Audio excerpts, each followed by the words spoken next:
Salut bande de fidèles écureuils, aujourd'hui on va parler de la fameuse Arlésienne qui est devenue une légende urbaine de la malchance. J'ai nommé l'homme qui tua Don Quichotte de Terry Gilliam. Donc plus sérieusement en fait Terry Gilliam, pour ceux qui ne le savaient pas, avait initié ce projet pendant qu'il faisait Las Vegas Parano. À peu près il y a 25 ans. Ouais, et du coup il a essayé de tourner le film 4 ou 5 fois et à chaque fois... Il y avait un casting différent. Oui, RIP Jean Rochefort et John Hurt. D'ailleurs, il y a un petit message pour eux à la fin du film, en hommage. Et donc pour le premier tournage, donc avec Johnny Depp et Jean Rochefort, il y a même eu un documentaire, Lost in La Mancha, qui devait être le making-of du film, mais au final, ça s'est retrouvé en voyage au bout de l'enfer. En mode projet Blair Witch, tu sais. Et non, le projet était vraiment maudit jusqu'au bout, parce qu'il y a encore quelques mois, même quelques semaines, le faux producteur qui au final n'a pas produit le film, voulait annuler la sortie. Et une semaine encore avant, Terry Gilliam fait un AVC, mais comme cet homme a un courage sans limite, il nous a tweeté un truc genre « Toujours en vie, je viens à Cannes ». Et le film est sorti, oui, c'est une victoire dans l'histoire du cinéma. En fait, le dieu des films et le dieu du cinéma, il a dit « J'emmerde ce film en particulier ». Voilà. Et est-ce que ça valait le coup d'attendre ? Oui. Ben oui, non mais oui, c'est évidemment. Terry Gilliam, les mecs. Maurice de me la péter, et ben nous, on a rencontré Terry Gilliam en vrai. Rencontré, on l'a vu de loin, à peu près à 200 mètres, mais on l'a vu. Parce il a enfin fait jouer en France son adaptation de l'opéra Benvenuto Cellini. De Berlioz, de et Berg. Donc qu'on a pu voir. Et qu'on a pu kiffer nos mères aussi. Et pour vous situer le film sur une échelle Terry Gilliamesque, on est à peu près dans un niveau de bizarrerie de Brésil et avec une image à la Imaginarium du Docteur Parnassus et avec de l'humour, disons, moins textuel que ce qu'il a pu faire avec les Monty Python, on est beaucoup plus dans du visuel. Alors pour le pitch, je vais tenter de résumer. C'est un réalisateur qui est un peu genre un gros gamin pourri gâté joué par Adam Driver. En fait, ce mec, il a vraiment pas de race. Hein, il est fainéant, il dirige mal ses acteurs, il est capricieux. Et puis il se rend compte un jour il revoit une copie du premier film qui s'appelle L'homme qui tua Don Quichotte, qu'il avait fait à 17 piges à la fin de son certificat d'études quoi. Et donc il va voir les anciens acteurs et à ce moment-là il rencontre le monsieur, donc Javier, le monsieur qui jouait Don Quichotte à l'époque, qui est devenu complètement starbé, et à ce moment-là ça commence... la rencontre avec Javier va engendrer plein d'événements rocambolesques qu'on ne va pas vous citer ici parce qu'on veut quand même que vous alliez le voir. Ouais, donc en fait Javier pense vraiment être Don Quichotte alors que c'est juste un personnage qui jouait, mais on pense que vu son âge et vu la façon insistante qu'avait Toby dans la manière de diriger ses acteurs, du coup il est resté chez père en Don Quichotte et complètement pimpon. Et quand il revoit Toby, il le prend pour Sancho, qui est le fidèle acolyte de Don Quichotte. Et donc Javier / Don Quichotte est interprété par Jonathan Pryce, qui est un fidèle collaborateur de Terry Gilliam.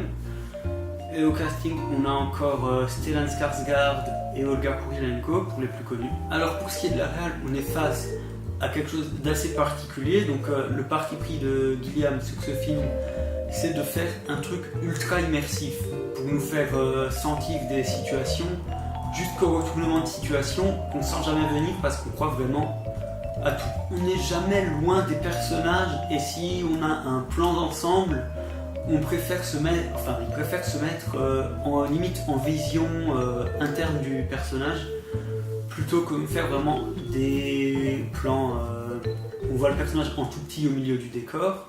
Et ce qui est le plus travaillé, vraiment, ils ont fait une attention de malade, c'est les raccords dans le film entre par exemple deux époques ou deux trucs qui sont différents mais qu'il arrive à foutre en un seul bloc. Et franchement, c'est extrêmement dingue comme transition. On a aussi une putain de lumière. Ouais. Notamment, il y a certains plans où les personnages, ou au moins un des personnages, est éclairé dans le dos. C'est un peu du spoil, mais vraiment ça a beaucoup de sens et c'était vachement intéressant. Et même toutes ces scènes qui se passent dans le désert ou dans des espèces Dans de les ruines dans comme la ça. forêt. Genre ça fait, ouais mais même pas que dans la forêt, mais genre maintenant je parle que du désert, où genre ça fait un petit peu lumière chaude comme ça, mais effectivement dans la forêt avec la cascade ça tue sa mère, c'est magnifique. La lumière là avec l'eau qui tombe, Ouais. c'est magnifique. Évidemment, cette lumière est servie par un superbe étalonnage, assez atypique par rapport à ce qu'on peut voir actuellement au cinéma. Alors je sais pas qui c'est le directeur de la photo dans ce film, mais donnez-lui une prime. Sinon il y a un truc assez marquant aussi, c'est les putains de costumes. Bon, ça c'est pas trop du spoil de dire que dans le film il y a genre la semaine de la religion ou je sais plus trop comment ça s'appelle. Genre il y a plein de costumes d'époque et tout, mais genre ils sont représentés à la perfection.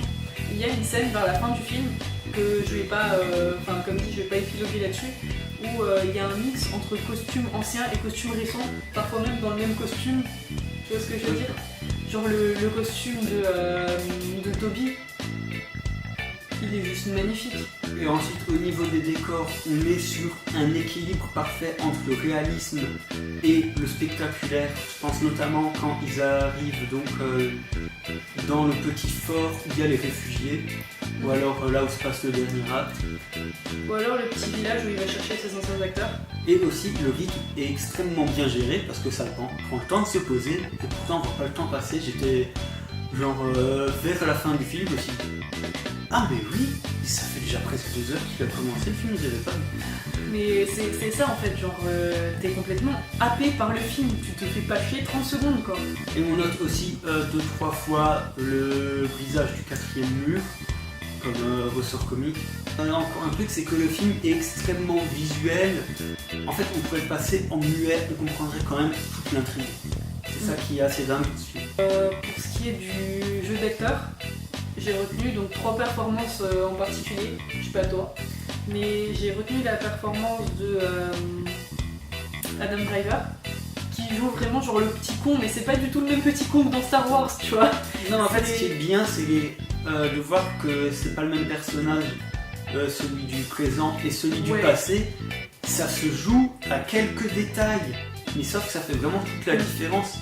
Et ça renforce le réalisme du film en fait. Enfin, déjà la prestance du gars c'est pas du tout la même.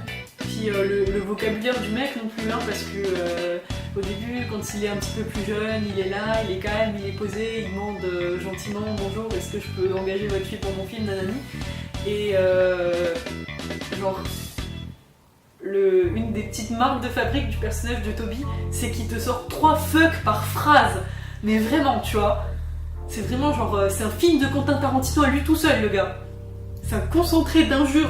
Et en fait, ben, parfois, c'est aussi utilisé en ressort comique, quoi. C'est drôle. La deuxième performance que j'ai retenue, c'est celle de Machine, qui joue Angelica. Je me souviens plus comment elle s'appelle. Le personnage d'Angelica, où, vers la fin, elle se dispute comme ça un petit peu avec Toby, mais tu sens, genre, la grosse... genre émotion, tu vois, genre dans son regard avec les yeux qui mouillent et tout, j'ai trouvé ça genre magnifique, je sais pas toi. Et même elle a toute fin. Et donc la troisième performance que j'ai retenue, c'est la putain de performance de Jonathan Pryce, qui est vraiment genre poignante quoi, parce que genre c'est pas juste un vieux monsieur, tu vois. Tu vois ce que je veux dire? C'est pas juste genre un vieux monsieur complètement pimpon quoi, c'est Don Quichotte le mec. Mais je trouve en fait beaucoup trop sous-estimé tout au long de sa carrière, alors qu'il a toujours fait des performances de malade, mais on l'exploite pas assez. Enfin, dans ce film, c'est magnifique. Enfin, donc, c'est la réhabilitation. Quand il lui arrive des trucs bien et qu'il se prend pour Don Quichotte, il te fait rire. Et quand il lui arrive des trucs pas bien en se prenant toujours pour Don Quichotte, ça te brise le cœur. Genre, lui aussi, genre, il a vraiment genre la tête de l'emploi, quoi. Mais c'est pas que ça, c'est... Enfin... Non, il y a surtout une justesse dans sa folie. C'est exactement ça. Alors, il y a peu d'effets spéciaux, mais par contre, ils sont hyper bien faits, surtout qu'en fait, c'est un film qui a eu à peu près 20 millions d'euros de budget, donc ce qui est vraiment pas beaucoup.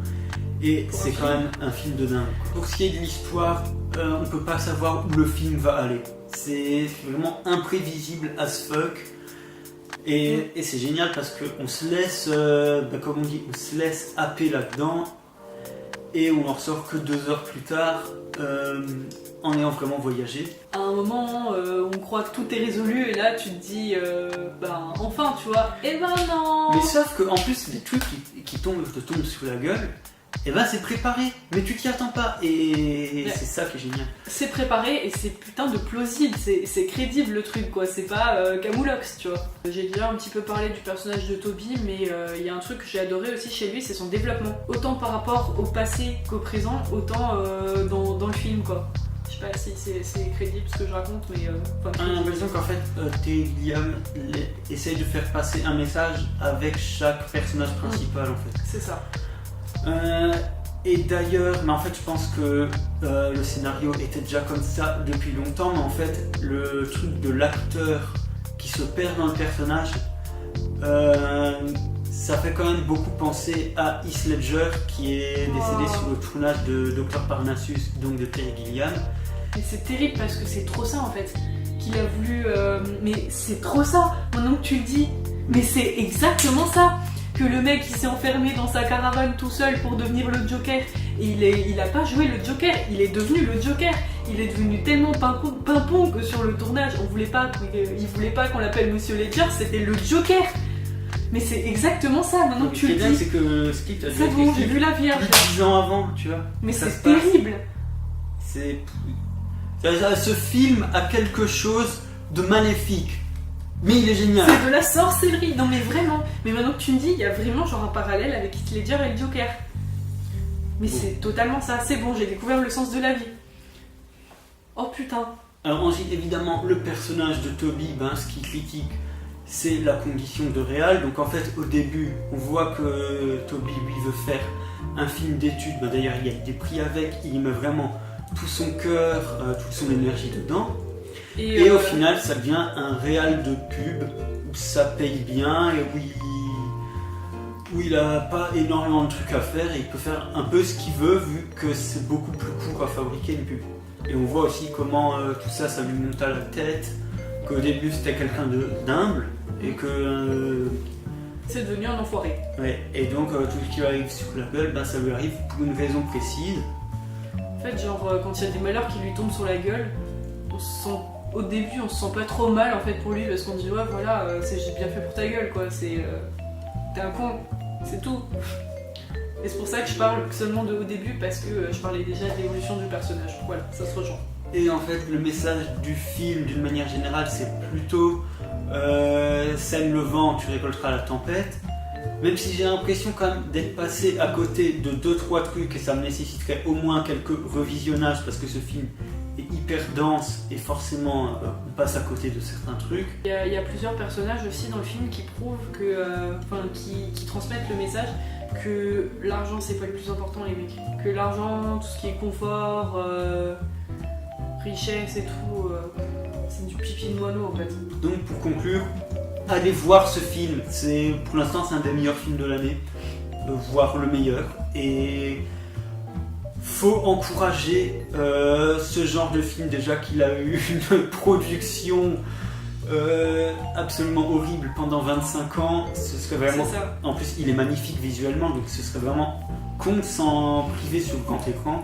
Il a saigné du cul Terry Gilliam pendant 25 ans pour que ce film sorte. Ne le laissez pas bider. Ne le laissez pas bider. Sinon je viens chez vous et c'est moi qui vous bide. Tu vas voir. Et sinon, moi en conclusion, j'aurais à dire Terry Gilliam s'en va. Monsieur, vous êtes un génie. En tout cas, merci d'avoir regardé la vidéo. Donc n'hésitez pas à vous abonner, à donner votre avis sur le film en commentaire et surtout à partager la vidéo. C'est le plus important pour nous. Nous on vous dit à plus. Lorenzo débarque, fout la merde, on saccage la baraque, on va fumer votre air.